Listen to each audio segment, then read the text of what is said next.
Yang berikutnya adalah di editing dan revisi ya teman-teman. Nah, editing dan revisi kita juga sekarang bisa dibantu oleh digital ya, oleh riset digital gitu. Jadi lagi-lagi fokus utamanya adalah di ChatGPT ya.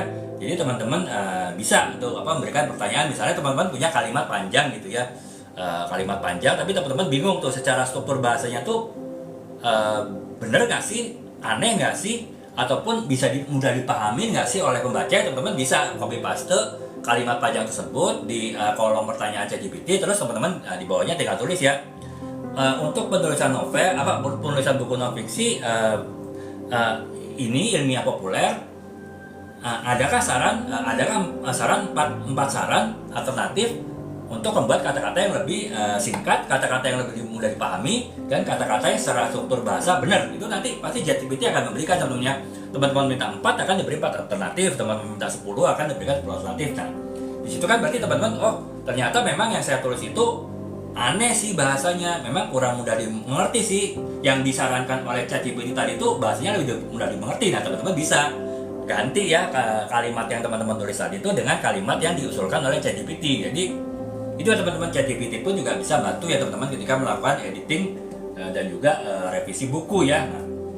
Nah, kemudian untuk kalau di sini fungsi googling mungkin nggak terlalu ini ya teman-teman, karena kan fungsi utama dari googling itu adalah di bagian awal ketika kita melakukan riset ya. Ketika kita melakukan riset, kita mencari data, kita mengumpulkan data, itu fungsi googling itu jauh lebih penting daripada ChatGPT. Tapi setelah datanya semuanya kita dapat, fungsi dari googling, Google itu sudah terlalu besar ya.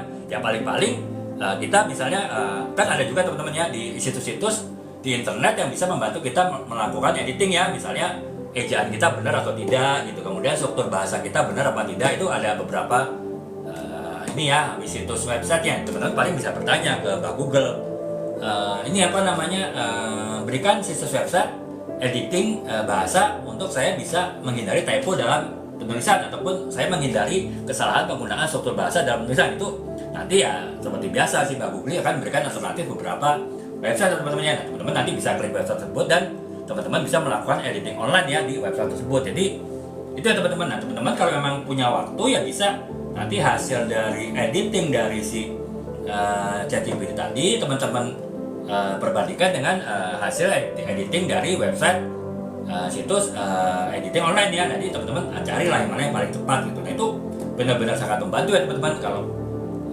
zaman dulu ya, bukan zaman now ya. Kalau zaman now kan semua digital kan.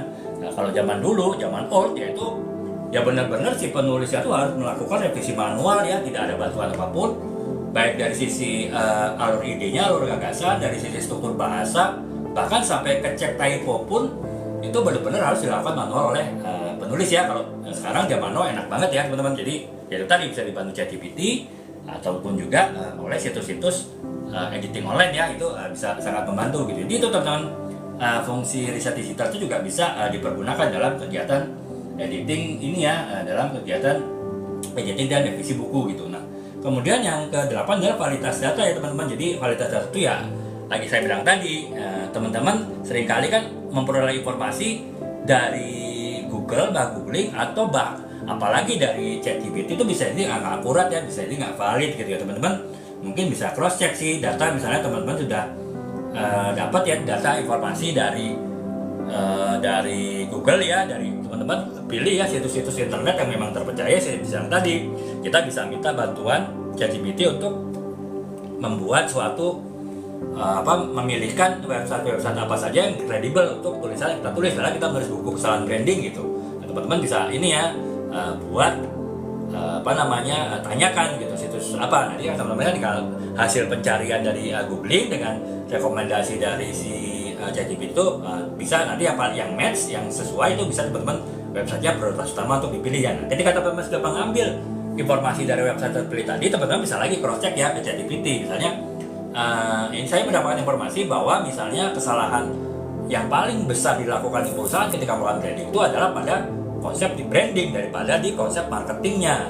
Nah, itu benar apa enggak? Teman-teman nanti bisa lihat seperti itu. Nanti kan akan dikasih jawabannya oleh ChatGPT. Nanti ya teman-teman bisa lagi cross check ya jawaban dari ChatGPT dengan informasi yang teman-teman peroleh dari website yang teman-teman dapat dari hasil pencarian Google. Itu nanti mana yang benar gitu.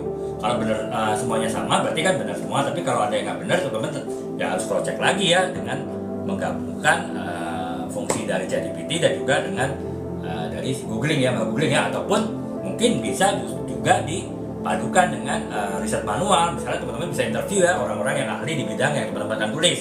Jadi nanti teman-teman konfirmasi lagi nih, saya dapatkan informasi seperti ini tapi agak membingungkan ya, menurut bapak, menurut ibu seperti apa. Nanti kan kita dari hasil riset konvensional ya, dengan kita melakukan wawancara interview tersebut, itu bisa membantu juga kita dalam melakukan penulisan gitu. Jadi